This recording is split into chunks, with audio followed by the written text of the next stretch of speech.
In this episode, episode 18, we decided to do something a little bit different.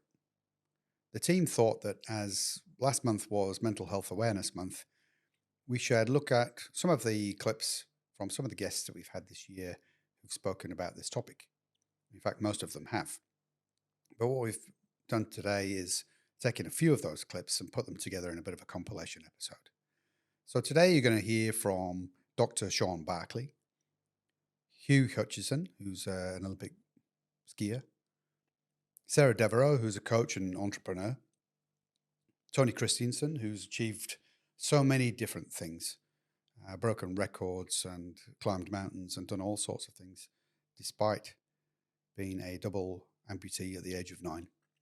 Kevin Bigger, who's an adventurer, been to the South Pole and climbed Everest. Lee Murray, who's an internationally recognized and awarded horror writer. And MP Todd Muller. And finally, Sophie Maud, an up-and-coming star on the New Zealand music scene. So you'll hear from these guests about what they have to say about mental health and the awareness of it. And so I hope if this is the first time that you've seen these guests speak on this topic, that you enjoy it. And if it's the second time you've seen it, if it's a repeat, well, hopefully it'll reinforce some of the messages that they had to provide. I hope you enjoy the episode. When you look at the numbers, more people are consulting doctors now than any time in history. But we've conquered, at least in the West anyway. Let's talk about the West for a moment. I know a little bit more about that. We've conquered some of the real hard issues there, like clean water, and overcrowding, and not having our children work in coal mines, and some of the and wastewater and sewerage. All those things we've conquered. And so a lot of the things that were killing off our forefathers are no longer a problem. And yet, the population visits doctors more than any time in history. And so they explored that. And they sort of had to determine that it was anxiety about health, which is in itself is a health condition that the modern person seems to suffer most from. I mean, it's not an unreasonable or irrational concern, because if you listen to statisticians, and I can feel it, we're going to go on a tangent here. I can feel it. If we look at the statistics, 1 in 4 New Zealanders will get cancer. Not necessarily you'll die from it, but will get either a skin cancer or another minor cancer in their lifetime. So to say to people, look, don't worry, when that's 25, that's silly. But then you have to go at probability of actually dying from cancer. When there's things like quad bikes you can fall off, and your probability is probably a lot less than this, the stats would suggest. And so it's the way you present information to the public. And I read a book called A Drunkard's Walk. I don't know if I've told you this before, so forgive me if I'm repeating the story. It's a brilliant book. But it was written by a UCLA mathematician, and he was fed up with the way statistics were being used. And he felt that probability maths was a better way of presenting risk, like the insurance companies do. They look at this. And would you believe it was a medical episode that was the sort of inspiration for the book? Whereas he went and had an HIV test, and he mentions this in the book, and was told by his general practitioner that he had a 1 in 10 chance of having HIV, because that's what the stats were for false positives. When the author said, look, there's no chance of this unless it's a shot from the blue. It's somebody's. While I was sleeping, somebody did something to me. And he knew that was incorrect mathematically speaking, and it merely because it created unnecessary anxiety for a minute.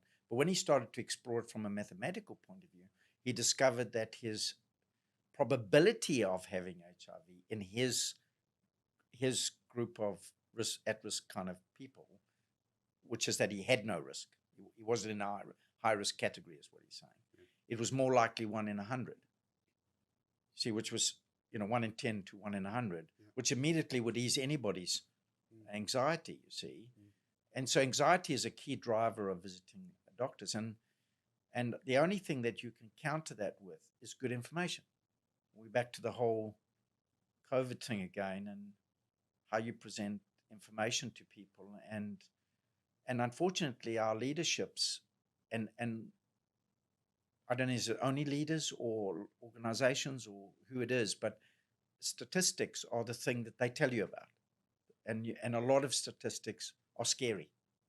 But when you look at the probability of anything going wrong, I mean, you can't have it both ways. You can't sort of be anxious about health, but then say to the world that actually in a lot of developed countries, the age of death is stretching out further and further. And I hope to live, no, I don't. I hope to live to a ripe old age. There was a newspaper report that sort of just hit it on the mark, and I was quite pleased to read it because it meant that many of my other colleagues felt similar to me. It was that the medical council keeps telling GPs to take care of themselves. It's like it's our responsibility to take care of ourselves. And if we don't do it, we get into trouble. It's like, better take care of yourself, otherwise we're going to come after you, and we're going to not let you practice. But they never comment about the system. Great motivation. Yeah.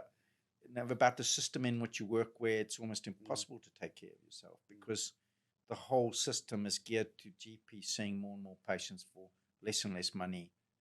It's just prevalent in the model we have. It's and unless you want to take a cut and pay and work in an isolated place, it doesn't look like it's going to change. But you're responsible for your own mental health. It's almost impossible without the time to do that. But they sort of link it almost like you have an ethical obligation. So if you're not taking care of yourself, you're kind of morally failing, because you're not ethically, you must be in good shape to take care of people. So it's really bizarre profession I work with, that the profession itself is one of the worst at looking after its own. It doesn't want to be seen to be sort of favoring doctors in some way, because the public wouldn't like that. If we really looked after the doctors, are we, almost as if you look after the doctors, you're not looking after the patients. It's an either or, and I'm really curious at that. That this is how you're left feeling, and at least this is my perception of it. Now, I know that if you had to sort of go onto an official forum and comment, they would name all the resources, all the websites that doctors can go to use to look after themselves. And they would say beautiful words. But if you, in the profession, it was in the newspaper the other day, a colleague said that if you said to the council that medical council, that you were struggling, with the very issue you've raised about being in this environment of suffering and negativity for large parts of your day, if you said to them, yeah, I'm struggling, they'd say you can't practice. I think you have to take some time off. Irony there, isn't there? Yeah, like, is that not? I mean, we're living in a world at the minute where, thankfully, knowledge and awareness and discussions about mental health and well-being are, more prevalent than they've ever been before. Right now, we could discuss the merits of that, but maybe that's another conversation. But is it almost like the medical profession are like plumbers that don't want to admit they've got a leak at home or something? I mean, is there an element of that to it, that actually they're trying to protect the system by saying, no, we don't suffer from the stuff that other humans suffer from? That's lovely. I think you're right. I think there's an element of that. I mean, I think that's exactly it, really. You're trying to protect the status quo because you know that it's almost like they're afraid that if you pull out one Lego block, the whole system will fall down. And in skiing, one of the things I learned was quite often you're going to be competing with pain and injury. And so you got to manage that. Mm. But also the chances are something fairly big will happen, and you'll miss events, you'll miss maybe even part of a season. And that happened to me. I had a really bad crash at the end of one season in Germany, and I actually put 3 of my vertebrae out of alignment and cracked one of them, and ended up, being. I woke up in the safety net, and I couldn't feel my legs, so it was a bit concerning. Mm. And I was stuck in an ambulance and taken down to Munich Hospital. And anyway, luckily enough, no damage to the spinal cord. They realigned the vertebrae, and the bones healed relatively quickly, but I really struggled. And I remember coming back the following season, having had half a year off and done a bit of training, but not nearly as much as I'd want to come back into the World Cup. And I really struggled pre-Christmas. 4 World Cups just was way behind where I had finished off the season before. That's hard. So That's hard psychologically as well as physically. I was just going to say that. I was going to be the question. Yeah. So when you say you were struggling, was it physically getting back to the level of fitness and agility that you had, or was it mental fitness and psychological kind of side of It was things, both. or both? Yeah. Both. Yeah. So I knew that I wasn't as strong. I actually had to wear a special Kevlar back brace just to protect the spine where I damaged it, and that caused discomfort. And but then it was the fact that I'd been getting results in the 20s at the end of the season before, and suddenly there's usually 80 guys in World Cup, and I was back in midfield, 40th, and that's hard. Is this like post the Olympics, or is this what It was after one, but so it's between the first Olympics? and second. So And I had the same thing as the swimmer that I told you about. When I went to my first Olympics, I was pretty chuffed. 70 odd guys at the Olympics, and I was 25th, and top Brit out of 4 Brits, and only on my second year in World Cup. Mm. So part of me thought, well, great, and another part of me thought, well, there's quite a way to go from here to top 10. Never mind a medal. So you can see what you've got to achieve. Mm. The further you go in up world rankings, the better you get, the tougher it gets. It's as simple as that. Yeah. Back then, was anyone helping you with the kind of, mental well-being and psychology of sport? I mean, these days it's it's in every sport, right? It's well known about it, and we're promoting it more and more. And thankfully, we've got more knowledge of it, and it's more prevalent. But back then, was that something that was available to you? Like recovering from an injury like that and trying to get back to form. I'm also thinking you've used the analogy of your friend who was a swimmer, and like you said, you're a skier. You're not necessarily alone, as in you've got a team of people helping you get there, but on the day, you're it. And it'd be good to hear from you about how mentally tough you need to be able to do that, knowing all that you know.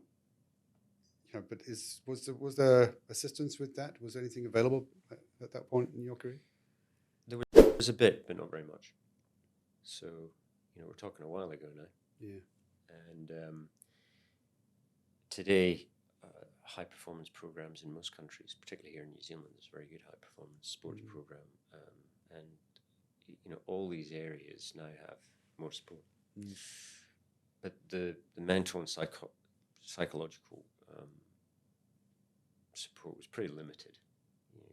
We would get some guy who was studying at university, came along in the Olympic program, and I'd spend a few days with you on a training camp and talk to everyone in the team. But it was pretty limited, and I think back then, particularly, a lot of it really had to come from you.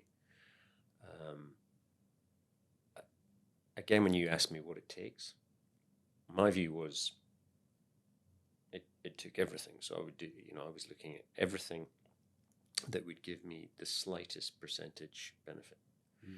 And I read about a guy who was a sports psychologist, but he did he called it sports hypnosis. He did hypnosis on people. And he got a bit of a profile because he was working with an Irish boxer. Forgive me, I can't remember his name, but he was going for a world title fight, and he was the underdog. But he did that classic boxing thing. He played the media game quite well, and he said, "Oh, I'm using a hypnotist, and I know I'm going to win. I know I can see it's going to." And anyway, he did win. So and I thought, well, that's quite interesting. So I tracked this guy down, but I mean, completely off my own bat, and I went and saw him, and it was fascinating. Absolutely fascinating, because the first thing he told me, he said, "Well, I didn't hypnotize that guy, Hugh, and I can't hypnotize you." I said, "What do you mean?" He said, "Well, the problem with people like you is you're so focused, I simply can't hypnotize you. I can hypnotize a lot of people, but I can't hypnotize you. Right. Yeah. But what I can do is I can work with you, learn about your sport, because I don't know that much about it, but look to achieve you having the right focus when you go out that start gate and you're on your own." And I have to say, I was really impressed with him, because he spent a lot of time understanding everything I had to go through and all the training and how it worked, how skiing worked. And we worked and worked and worked. And then what he would do is he I guess, similar process to putting someone into a hypnotic state. But so dark room, talk very quietly to you, and he'd get you into a very deep, relaxed state where you could completely focus on what he was talking about. And then he would talk to you. And I'd do these sessions with him. And then he also made me tapes. This is back in the day when we had tapes. And I used to play those tapes and listen to them before I went to sleep at night, before a competition. Yeah. And it's all about getting that right thought process. I don't think I knew exactly what I wanted to be as such. I did always do really well in health, high order, and I remember always receiving excellences in that class, which was all around like mental, emotional, physical, spiritual health.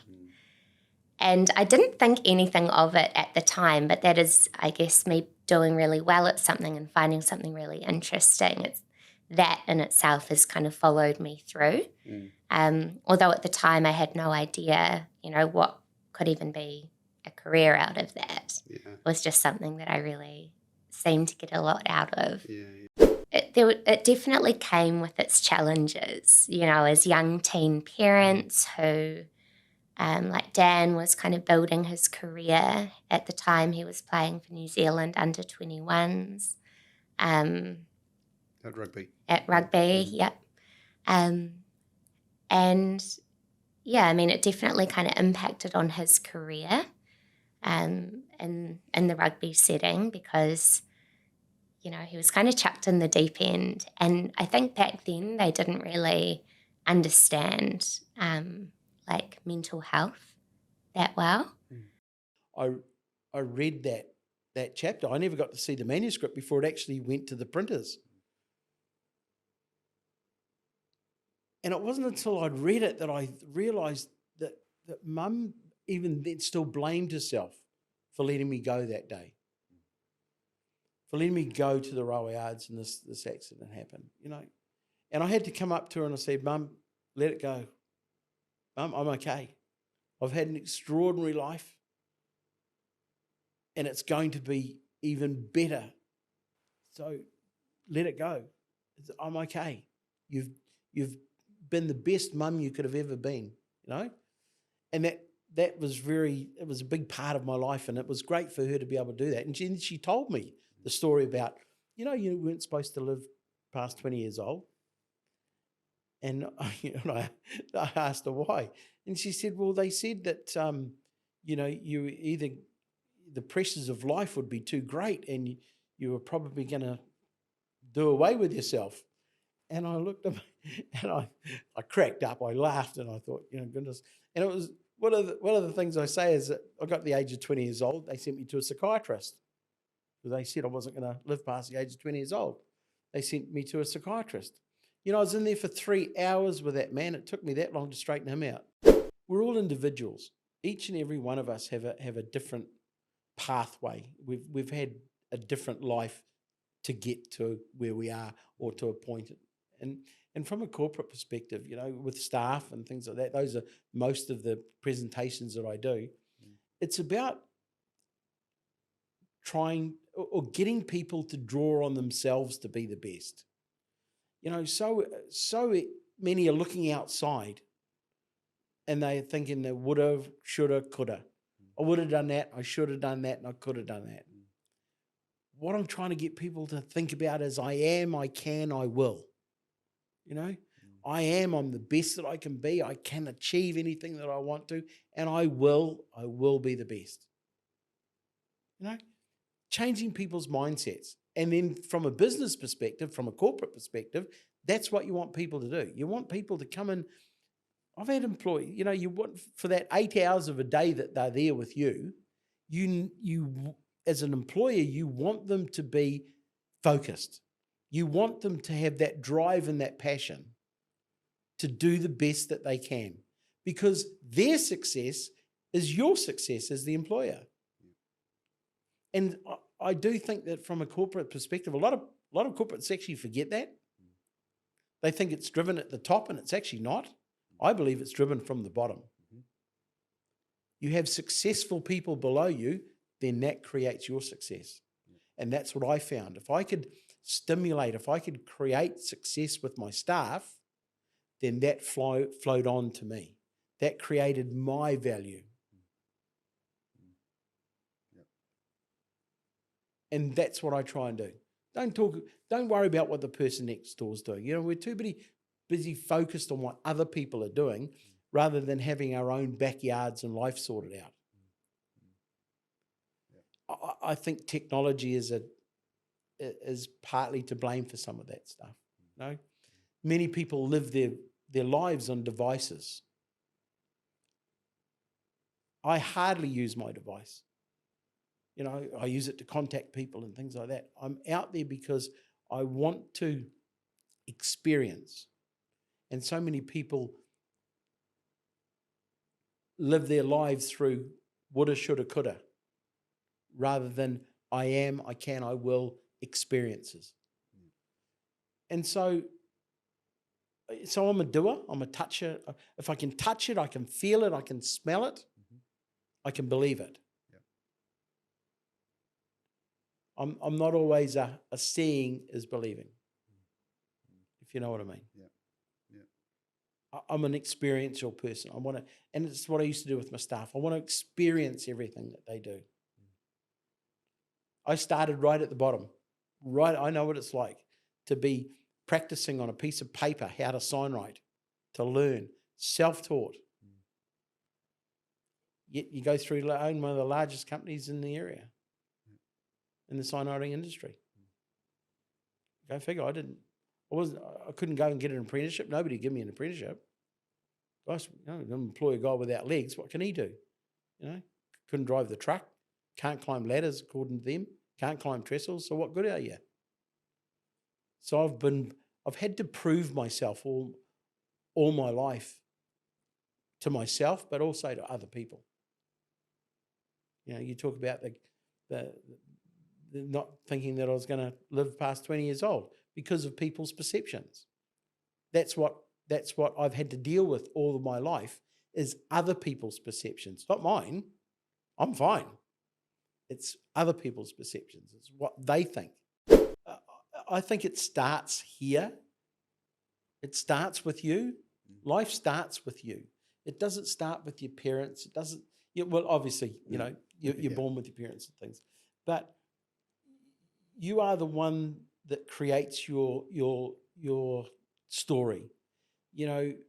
We're brought up, and our parents give us their values because that's how we learn, or the people around us. We learn those values from other people.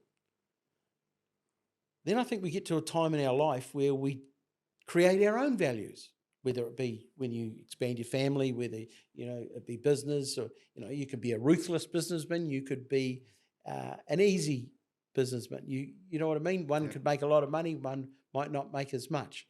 You make all of those choices of how your life goes. And if it's not working for you, try and realize it early and change.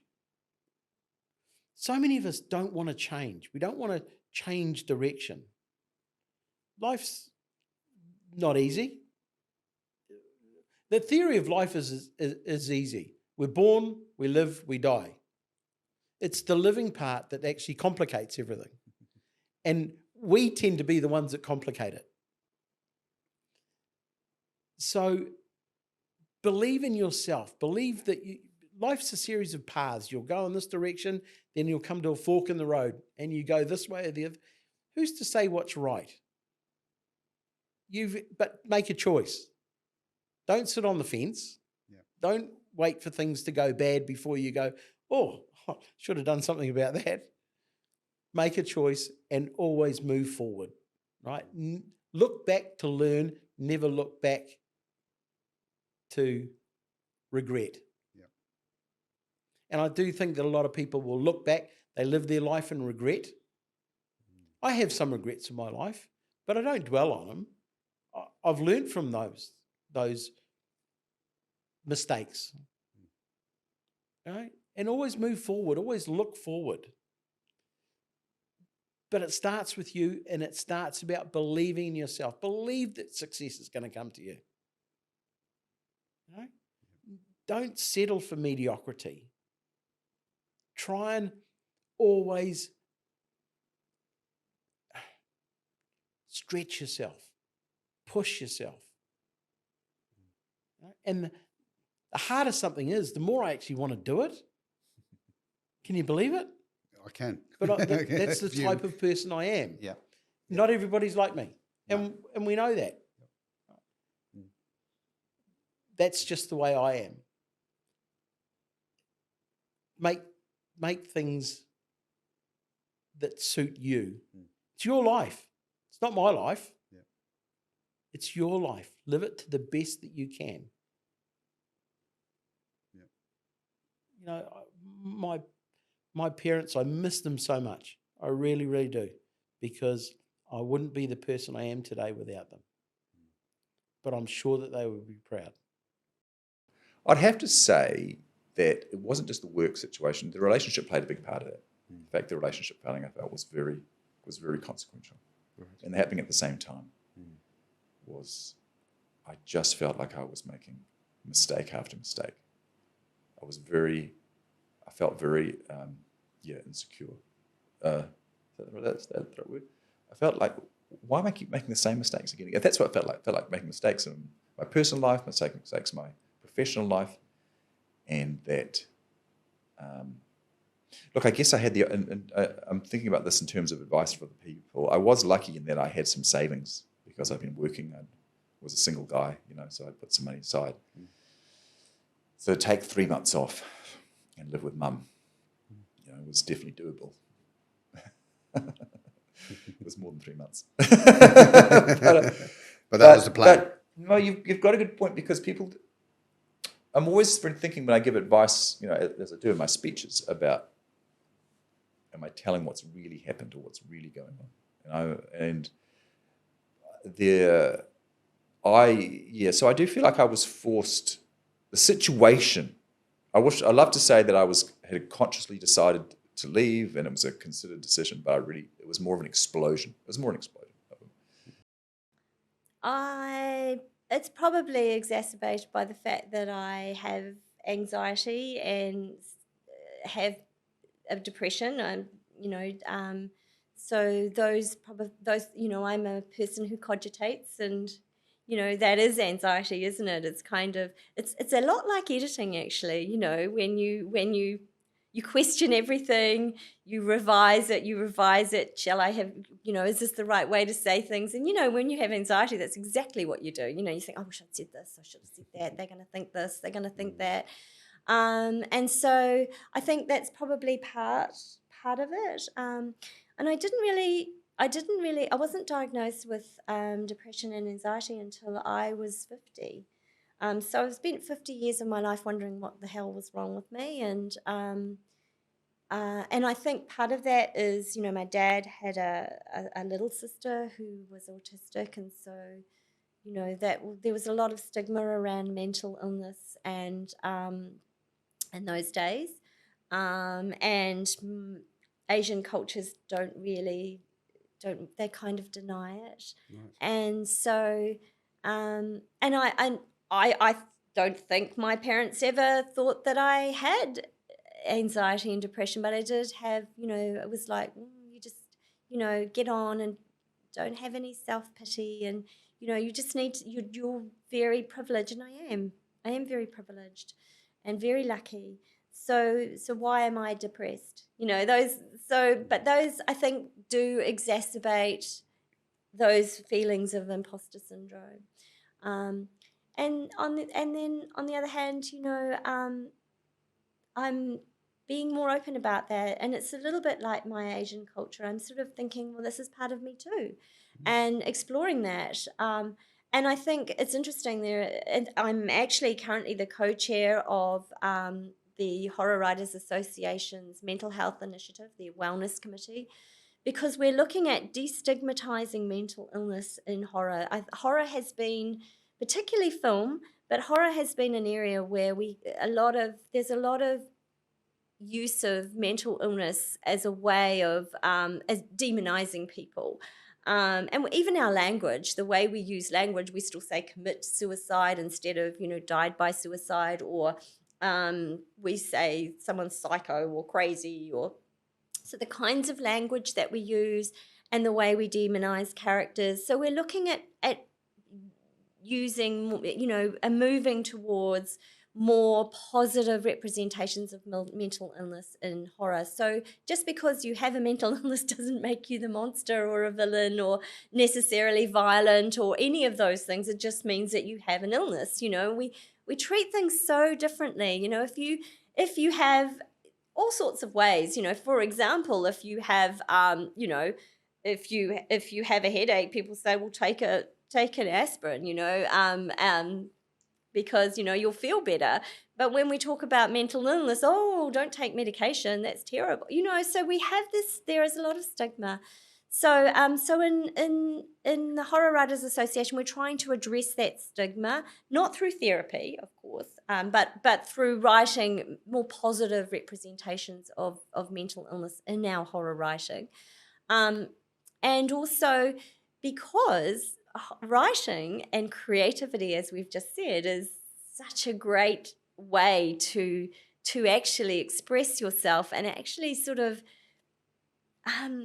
it's a great way to actually recover, because it's getting stuff down on paper. It's a way of analyzing, looking at it from a point of safety, and it's very cathartic to be able to write those demons onto the page and sort of separate yourself from them.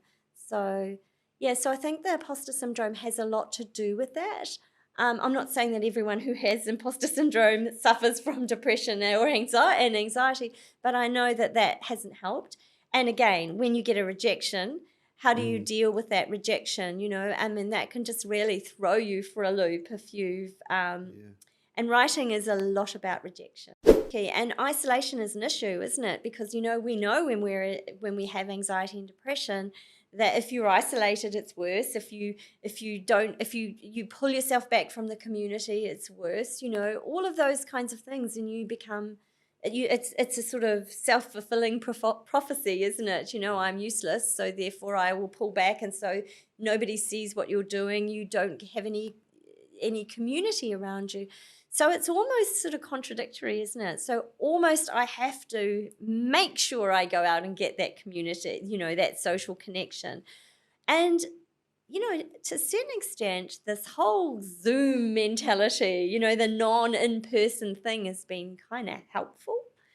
Because you can still be in your safe little living room and also be in a community by Zooming in on panels, and you can't see the thousands of people, or well, not thousands, but you can't see the other 60 people in the room.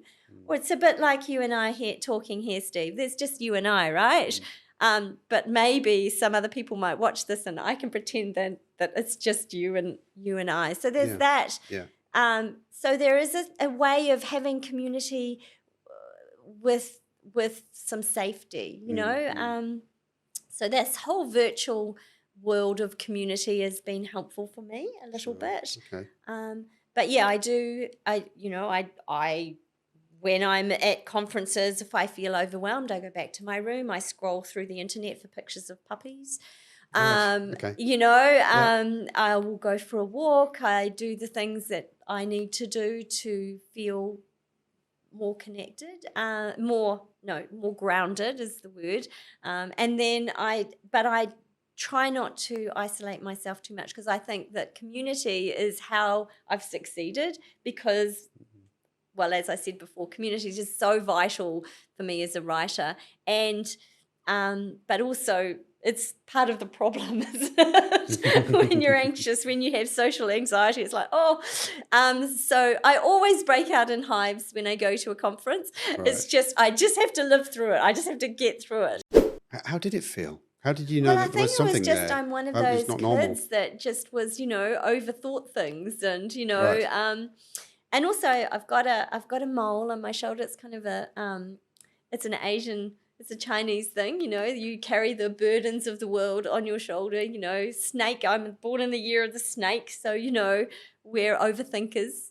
Okay. So there's all these kind of cultural aspects that sort of play into it as well. And of course, my dad, you know, coming from a family where his own sister, you know, had a mental illness, and, you know, at the time there was, you know, shock treatments were being discussed and that kind of thing. So so he had his own concerns around that, because he lost his sister. She was only 12.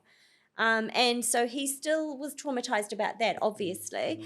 So, you know, there is that. So they just, I don't think they ignored it. They just didn't see it in the same way. And I didn't have a name for it. I just thought it was me. Just you, yeah. Yeah. Well, and it kind of is. It is, Is it? know, yeah, and I did a lot of running for many years, and I think that actually helped. So for a long time, I sort of held it at bay by running, because I would run every day or every other day. So, you know, when you're physically active, that helps with anxiety and depression. It's meditation on the hoof. You know, I just be thinking. You know, it's time out. It's meditation through movement. And also, I had a big social network through running. You know, I would run with friends and people and talk and chat. And I'm a very slow runner, just like I'm a slow writer. So, you know, it was great. You're in the back of the pack and you're just enjoying the day. And so 4 hours of chatting, you know, that's social time as well. So that was possibly quite therapeutic. And then when I injured myself and wasn't able to run, I really fell. I really got very isolated, and that was when I was diagnosed with anxiety and depression. And so I've learned a bit from that. And I mean, obviously therapy is individual, and you have to see your own doctor and get your own advice. But for me, I know that writing helps me, and going out for walks helps me, and scrolling puppies on the internet helps me. You know? Did the diagnosis itself help you, like, to understand yourself, and then once you understood a bit more, able to work out what you needed to do to manage it? Yeah, I came up against a bit of stigma. You know, when you start saying you have it, and you know, I know people will say, "Oh, she's that woman with anxiety and depression," not "she's that writer," or so I just. So, you know, so I am open about it, because I think shared awareness is helpful, you know. When you say, "Oh, I suffer from anxiety and depression," in horror writing circles, you're amazed about how many people come out of the woodwork and say, "Yes, and I use writing to help me process this some of the stuff as well." So, Because yeah. you've written something on that, I've read, or you did You had some conversations with a lot of writers about. Yeah, I was part of the Headlands project. That's the one. Sorry, yes, Yeah, I forgot the name of it. and I was the first to bring a panel on, horror and mental illness and horror into the horror writing community, international horror writing community, and I think that's become a standard now because it's a big discussion. There are a lot of elements to look at, addiction, horror, and that kind of thing. So, yeah, it's. I'm proud of that work. I think we've got a long way to go in horror because it is an area where people have been stigmatized, and some of the portrayals of villains are often, psychopathic, demons and, serial killers. And, there are a lot of writers lean into some of those things. So we need to be careful about how we address those. And we've got insular ideas as well as great progressive ideas. So I want to use New Zealand, and horror is the place. I've just got this opportunity to explore all of these our unique perspective here down under, with also my Asian culture thrown in, and the fact that I'm, have issues with anxiety and depression, and lots of other people feel those things. So I feel like I feel less that imposter syndrome of, is it my story and what have I got to say? Because clearly I have got things to say that must also impact other people. Because if I'm frightened by them, other people must also be frightened by them. Unless I'm totally weird, it's possible. It is an issue, isn't it? And look, that is what sensitivity readers are for, and research and beta readers are for. I think it is a tricky area because people, we're talking about own stories and things like that. And it is a tricky area. Thankfully, New Zealand has the Bill of Rights, which allows artists and creatives to express themselves in ways, as they like, providing it's not hate speech or anything like that. But I do think we have a responsibility to look very carefully at our work and make sure that we've researched it and had a number of readers read it, and make sure that things are not, I don't mean sanitizing, but I mean being authentic, and careful about how we put work out there. And again, this is the same issue with mental illness, that some people with mental illness may be violent, but it is not a given, and so that's been, and that's the stigma that has come with in the past with horror and mental illness. So yes, we do need to be careful about how we address our, what we address in our writing and how we approach it. They're all in there, right? And the journalists are watching and creating and facilitating that, fueling it. And then you've got the more less so the Instagram and stuff, but Facebook is another platform where people, when I put stuff on Facebook, I have someone in my office that sits and moderates and takes out the stuff. Not that's critical to me per se, but the language they use is appalling. It is absolutely vicious language. They will crawl into, they will attack me for my lack of competency. They will attack me for mental health. Seriously. And so my office tries to hide those. So at least it's not a complete, the public were rapidly turning off us. And we were saying, well, can we afford just to let this go, or should we do a circuit breaker? That was effectively the judgment. And we decided to do the circuit breaker. And you're quite right to say, yeah, but from the outside, it looked like you didn't have a clear plan to what you were going to do when you got in there. That's a fair criticism, right? There were elements that were clear in our head, but there are other elements that weren't.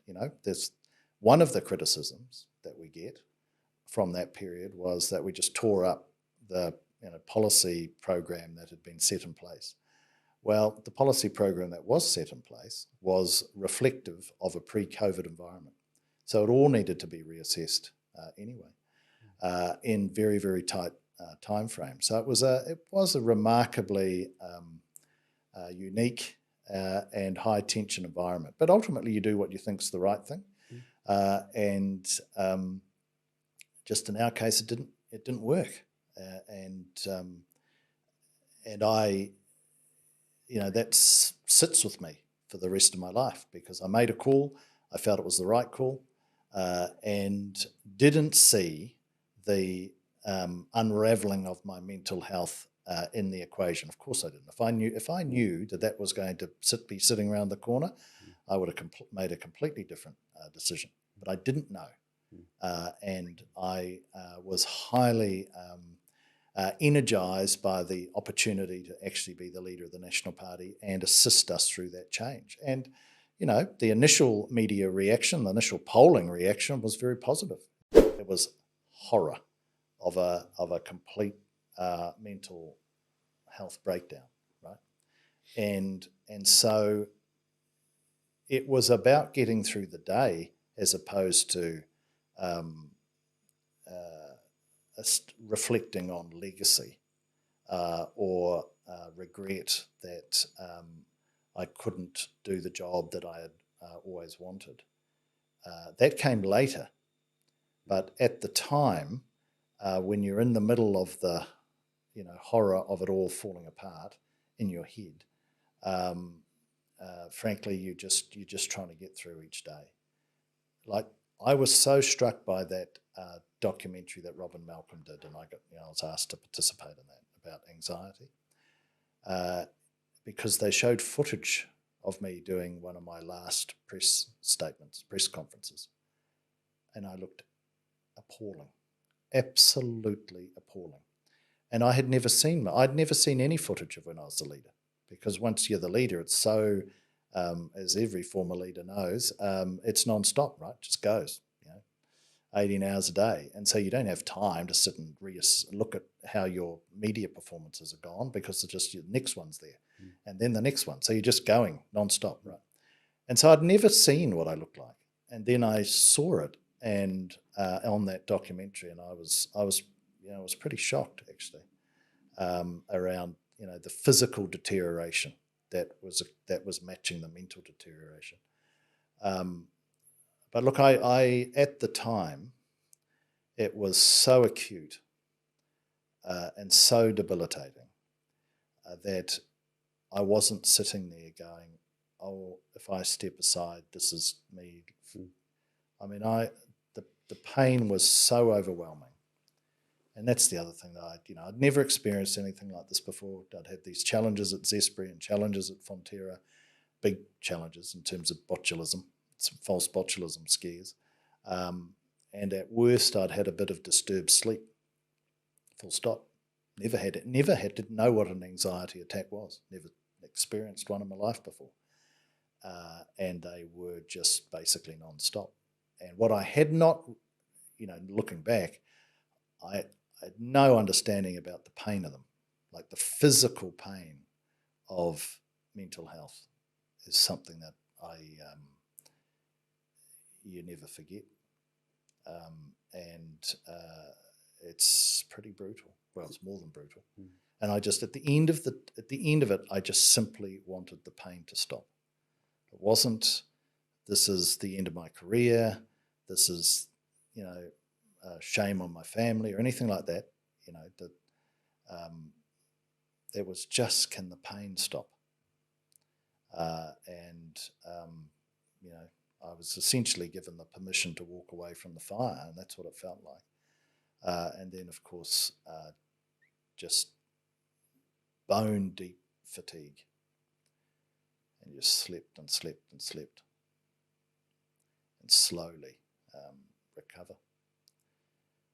And that's a journey, right? That's the other thing with this is, when you get to that point and you walk away, it's not like flicking a switch. You don't sort of wake up the next morning and say, "Oh, that's good, I'm fine now."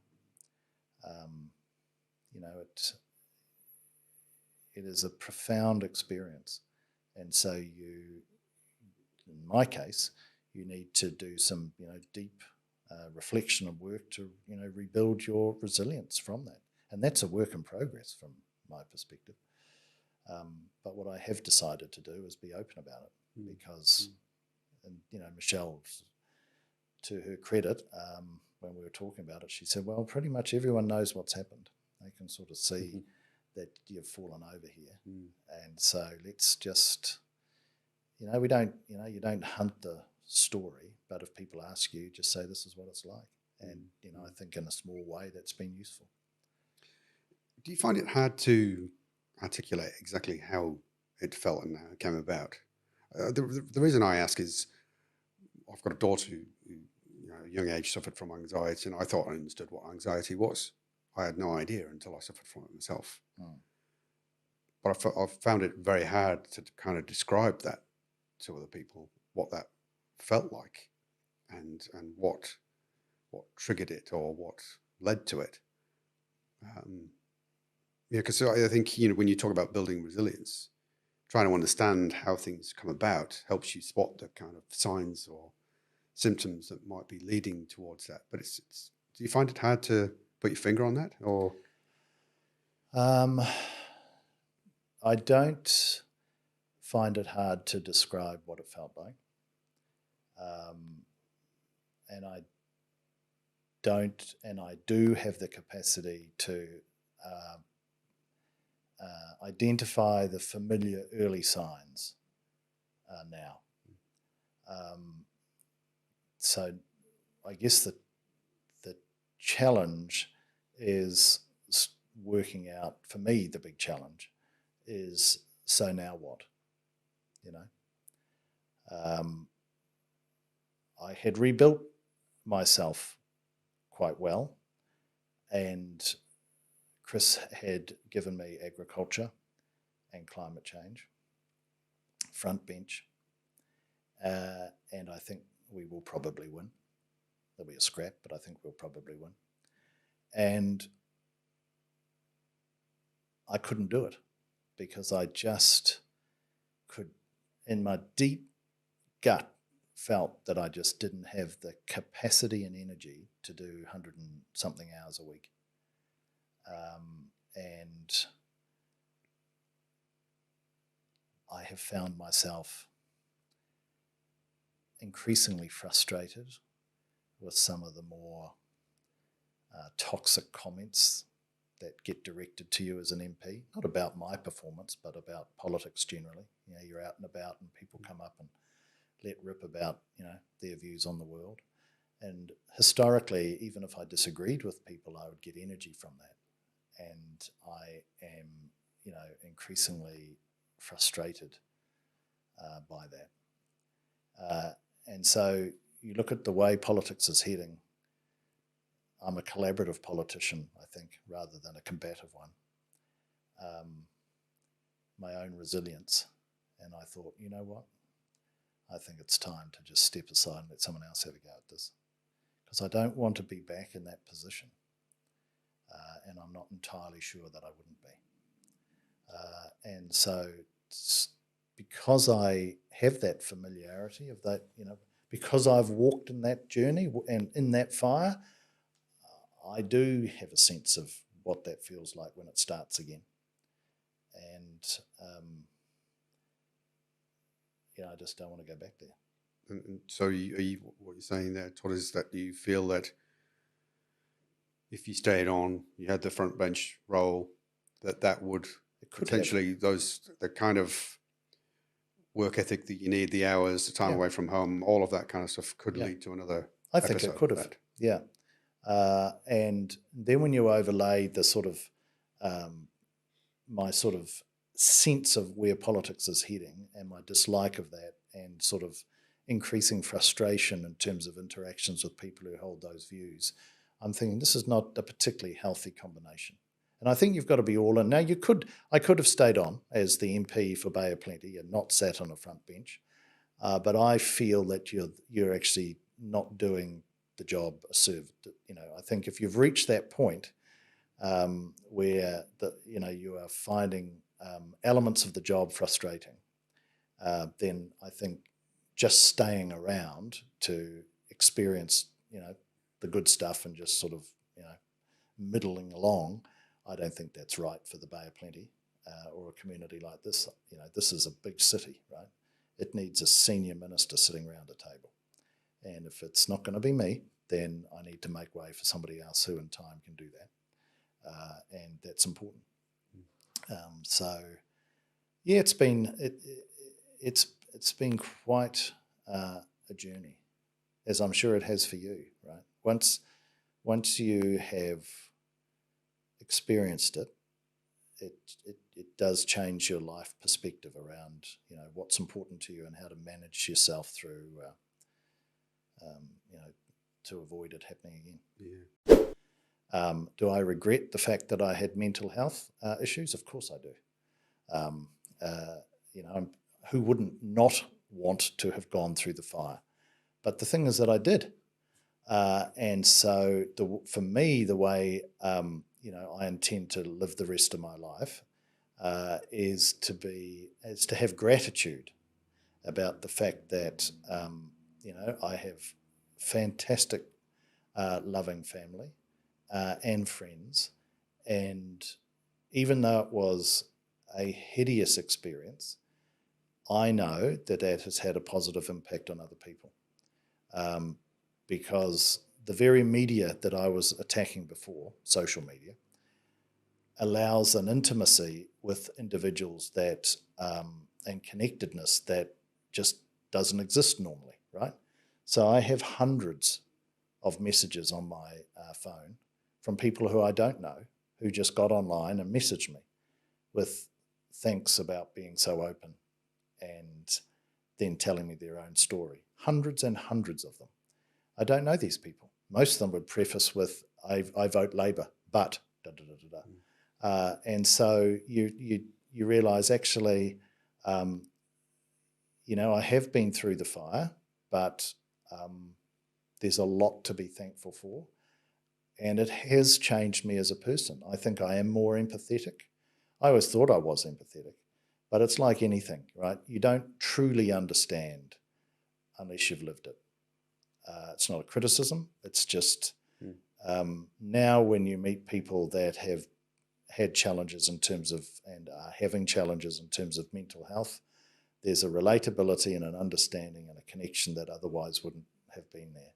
And that's a powerful thing, to have that, be able to have those connections with people and in a small way maybe assist in being someone that they feel that they can talk to about. So it's absolutely changed my life, and bizarrely in a good way. And you're talking legacy, right? It's not for me to define it, but I suspect it'll be more related to this experience than any other thing that I did in the 9 years that I was there. And that's pretty powerful. I would like to continue to support, mental health conversations more broadly, but I'm conscious of the fact that I am just one of hundreds of thousands. Yes, someone who was pretty public, but lots of us are going through this journey, and so if there is a way to assist in that context, then I'm open to it. But I suspect it's more likely to be in the space of what we're doing here, is that honest conversations with people that ask, as opposed to any sort of determined or deliberate role. But we'll see. Well, my mum's got a background in nursing, so she picked a lot of this stuff up when I was about 3 years old. But it never really became a problem until I was at school. Just OCD getting more severe, and with the anxiety, it started to affect my mood, like after school hours, and just being angry and anxious and upset all the time.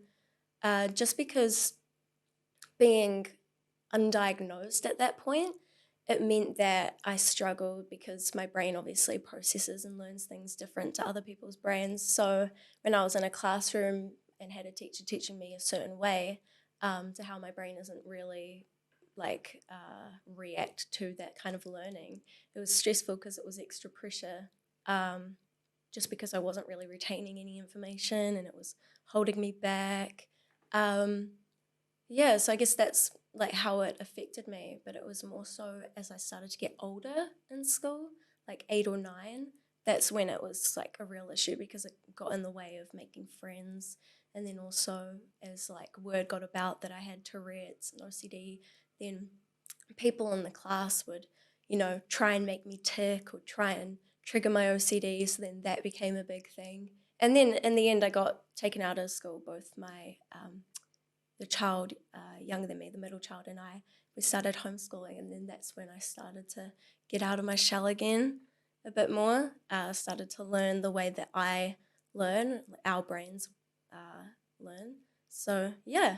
that was cool. So, I mean, Mum being a nurse and being able Yeah. to spot things early on was probably an advantage, because I imagine 100%. there's a lot of people who would be on the spectrum and just not know it. The amount of people I meet every day, like my mum and I always laugh because we can just see someone walking and we'll like self-diagnose them on the spot, like, yeah, definitely on the spectrum, just the way they're walking. But no, the amount of people that they have no idea that the reason that they struggle or they can't focus is literally just because their brain is wired a little different. But yeah, it's just, I think, a lack of overall knowledge on how it actually affects people instead of just the stereotypes can have a lot to do with it. But I think these days it's becoming a whole lot more well known. I wouldn't say common because it's just more people are picking up that they have things as opposed to more people having ADHD or OCD. It's just people actually realizing it in themselves. Yeah, so an increased awareness of it and knowledge of it, so that, like you say, it's not necessarily that there's more of it. We just know it exists. Yeah, exactly. And knowing is, I would imagine, is half of the battle, if that's the right word. I suppose if you don't know that your child has got a disorder of any kind, then how do you help support and manage them? Yeah, and also exactly not acknowledging what it is, then you can't really treat it, if you like. Or understand. Yeah, exactly. Just understand. Both my parents, both of them are on the spectrum, and when they were younger, it like affected either their learning or their ability to cope and socialize and stuff like that in school. But back then, it was considered behavior or stupidity or something like that if they're not learning the way that they were being taught. But yeah, I'm so glad I'm on the spectrum because I look at people my age that have literally like molded into what you're supposed to be in society. Like, and it's just so boring. Like, oh my gosh, like I can actually allow myself and be comfortable myself to be quirky and weird and like laugh and have a good time with my friends. But someone my age that might like be like, oh no, that's too weird. Like to be that open with my friends, like, you know what I mean? Like, I just love it. I love having a different perspective on life because I'll just like, I might be outside staring at like an ant or a moth or something, and I'll just like be staring at it for like 10 minutes. I'm just like amazed by it. But then someone else that might not be on the spectrum, it's a moth. That's an ant, you know? Or they might not even see it. Yeah, I just love how I see the world and how I process color and things around me. It's just so much more bright and happy to me. I guess I'm naturally a happy person, but a lot of that has to do with, how hard it was growing up with being on the spectrum and stuff. And now that it's nowhere near as complicated, I'm just happy to be alive.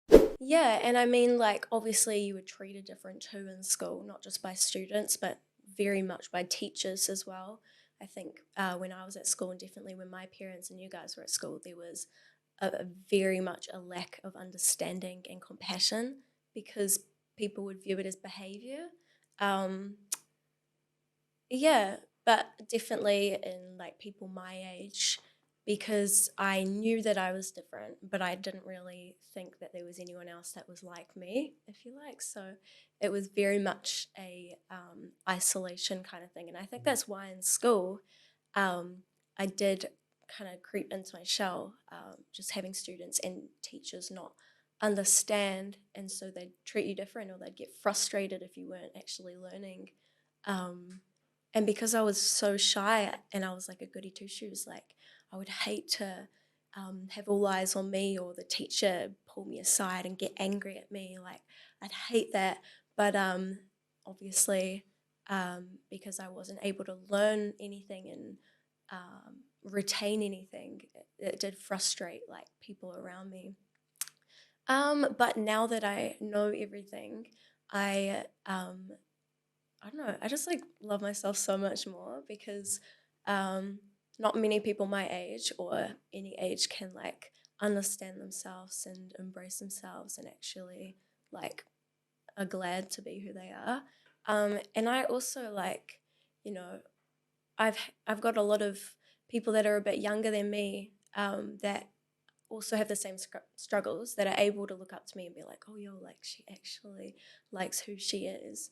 But I didn't have that. So the fact that I'm able to do that, like for other people, is like really cool. Concentration, definitely. Processing is a big thing. And just retaining information. Yeah, just like by the time you've retained something, you've forgotten again, you know? Yeah. So you can see how that would be a massive problem at school. Yeah, and everyday life, trying to have conversations with people. Yeah, so true. Yeah. So what about, if you don't mind sharing, what about some of the other symptoms that, Yeah. like with Tourette's and, so again, maybe I'll ask a question first before that. So ASD, autistic spectrum disorder, is that right? I've got that right? Something like that? Is it? Yeah, I've got, I don't know. So, and so is that something separate, or is that what the umbrella under which Tourette's and OCD come under? I think because everything on the spectrum is connected anyway. I haven't met someone that has ADHD that doesn't have maybe like an anxiety tic, or somebody with OCD that doesn't have ADHD, and someone, you know, and so on. It's all the spectrum, and it's this one big like blur, like this one merge, and there's so many parts of the spectrum that it's not like a category, but people have to kind of categorize it so that you can get a diagnosis and things like that, break it down a little. Yeah, for me, I guess it is like my personality. Somebody might choose to be quiet when they've met someone new, but for me, I have to go up like, hi, I'm Sophie, what's your neighbor? That would be like the ASD side of me, because I kind of don't care and I want to get out there, whereas someone else might think, oh, that's like socially a bit weird, or, you know, so, but I like having that, that confidence that comes with it. When I was a bit younger, it was like really bad because I didn't know like lines of boundary, and this is for everyone with ASD. Sometimes people learn, like I did, what lines you don't cross in society, but a lot of people don't ever learn those lines. For me, when I was like 14, like I wouldn't know when to stop talking or when to stop being weird or things like that, but it did get me in a lot of trouble, because obviously friends and stuff like that, I couldn't really make friends that weren't on the spectrum who also didn't know those boundaries. But I'm actually really grateful for those experiences, because now I can still, you know, get through everyday life fine when it comes to social stuff, because I do know those boundaries. So I don't, you know, it's not, I don't feel restrained, because as a person, I never restrain myself, but I'm able to like keep myself calm and cool through like experiences in life where I have to have like a professional side to me. I think if I was trying to like explain to a child, like obviously the odd thing that kind of knocks you down, you have time to build yourself back up. But when it's every single day, it's keeping you at like a certain level of being like knocked down, you know? Yeah, and the impacts can be like crazy. Like obviously they're added to my anxiety, and when my anxiety's worse, it makes my OCD worse, which makes my Tourette's worse, because it's all like connected. Yeah, it got to the point where we had to be taken out of school, obviously. But yeah, like very isolating. I couldn't sit and eat lunch with anyone because I'd sit down and then they'd all stand up and leave. I'd like to take a moment to talk about one of our sponsors. I'm really pleased to announce that we have Sharp New Zealand as a sponsor. And it's great to have Sharp on board because as a customer, I can speak about their products and services from personal experience. And it feels good to be able to endorse and recommend a company because of the level of satisfaction we have regarding the services they provide. And across my businesses, we've certainly been impressed with the care and collaboration we've experienced in our dealings with Sharp. It's certainly a brand that we trust. Sharp has a long history of creating breakthrough products designed to meet the needs of people living in New Zealand. Sharp's leadership in technology innovation ensures it's at the forefront of the pack, providing business solutions from printing and photocopying to interactive meeting solutions and ICT phone systems. No matter where you are or what size your organisation, whether you're large or small, Sharp New Zealand can provide their services to you nationwide. If you're looking to upgrade your technology or renew your photocopier leases, talk to your local Sharp team or visit the website at sharp.net.nz.